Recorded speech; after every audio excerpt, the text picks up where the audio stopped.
আর ওর সাকিবের ছবি all time ভালো হয়। হ্যাঁ, অনেক সময় দেখা হ্যাঁ। যায় যে সাকিব খানকে নিয়ে আমরা অনেক বেশি হাইপ তুলে ফেলি, বাট স্টোরি টেলিং এর জায়গা থেকে পরিচালকের কিছু দুর্বলতায় সঠিকভাবে আসলে ওনার চরিত্রায়নটা এটা হয় না। সবারই কম বেশি ভুল ধারণা, মানে এরকম হয়, বাট বরবাদের সবসময় পরিচালক ভালো নিয়ে আপনি হয়। কতটুকু আশাবাদী? ভালো, দেখি কি হয়, এখন দেখলে বুঝতে পারবো আর কি, এটাই আর কি।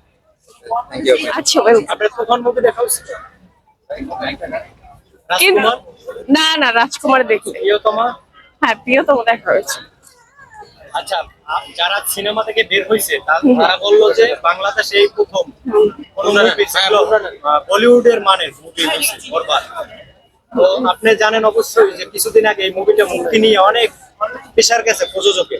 তাই এই যে ভালো ভালো মুভি যারা বানায় তাদেরকে যদি এই সিনেমার লোকজনই বিভিন্ন ভাবে ডিস্টার্ব করে, এটা কি হওয়া উচিত মুভির জন্য? না না না, এটা একদম উচিত না। কেউ ভালো দিবে, কেউ একটু খারাপ দিবে, এটার জন্য তো মানুষকে ডিস্টার্ব করাটা প্রয়োজন না, আমি মনে করি। এই আর কি আমার কথা।